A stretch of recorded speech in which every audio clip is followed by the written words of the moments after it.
제가 매일 아침에 하는 두 가지 기록이 있어요. 하나는 다이어리, 또 하나는 가계부 쓰기입니다. 다이어리는 애플 유저 대부분이 쓰는 굿노트, 가계부는 엑셀을 쓰다 아이패드를 쓰면서 넘버스를 이용하고 있어요. 이번 영상에선 그중 다이어리 이야기를 해보려고 해요. 좋은 무료의 굿노트 서식은 많지만 저한테 좀 더 잘 맞는 스타일을 사용하고 싶어서 키노트라는 프로그램으로 만들어 사용하고 있어요. 보이는 대로 완전 노가다 방식입니다. 요즘 무료 공유 템플릿도 너무 예쁜 게 많고 너무 효율성이 떨어지는 작업이라고는 생각하지만 그래도 직접 만든 다이어리를 쓰면 왠지 기분도 더 좋고 무엇보다 제게 잘 맞는 느낌이 나요. 일기쓰기는 고등학교 시절부터 꾸준히 써왔다가 20살쯤 삶에 너무 치이고 의미를 찾지 못해 몇 년간 중단했었어요. 블로그로 다이어리를 기록하기도 했는데 대중적인 공간이라 개인적인 얘기를 두서없이 적긴 적합하지 않기도 하고 작성 시간이 길다 보니 시간적 여유가 없어지며 그만두었어요. 지금은 사라진 이글루스에서 블로그 생활을 하기도 했었습니다. 그러다 일기를 다시 쓰게 된 계기는 몽실이가 태어나 육아일기를 쓰게 되면서부터였어요. 첫째 땐 종이로 썼는데 둘째가 태어나고 패드도 생기고 무엇보다 일기 쓰는데 드는 시간을 좀 줄이려다 보니까 그렇게 찾아보다 보니 발견한 굿노트 어플을 이용해 지금은 굿노트로 일기를 쓰고 있습니다.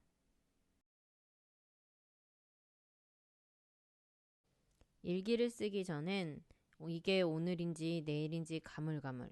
어릴 때 하루는 분단위도 기억나고 특별했던 것 같은데 나이가 들고 나니 1년, 2년도 그냥 눈 깜짝하면 지나가 버리는 게 아쉬웠어요.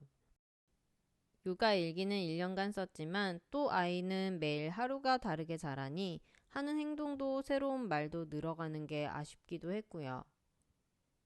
처음엔 그냥 하루하루 있었던 일을 적는 게 다였는데 쓰다 보니 일정에 대한 계획과 무엇보다 하루와 순간에 대한 감사들이 담기기 시작했어요.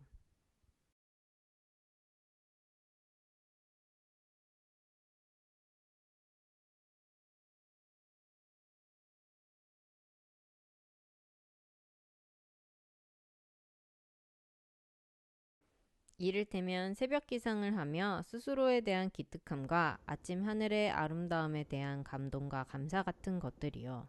아름다운 아침을 기록할 수 있어 오늘도 감사합니다.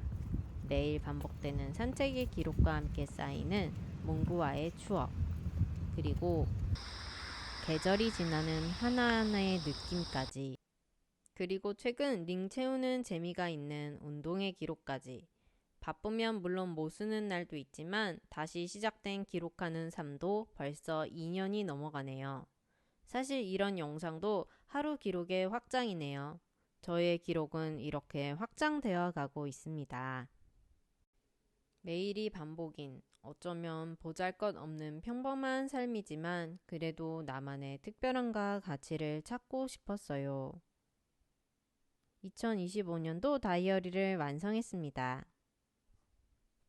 키노트에서의 전체적인 모습이에요. 링크까지 달아주면 사용이 좀 더 편리합니다.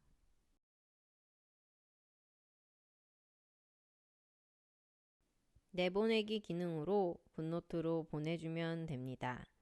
보낼 때 PDF 변환으로 내보내야 해요. 유튜브를 포함해 많은 것들에 도전한 24년도지만 사실 성과는 별로 없었어요. 그러하더라도 다가올 25년도는 그래도 좀 더 나은 사람이 되어 있길 바라며 최선을 다해 또 다음 한 해를 보낼 준비를 다시 해보려고 합니다. 더 나은 삶을 꿈꾸고 현재를 최선을 다해 살아가면 좋은 날도 언젠가 오지 않을까요?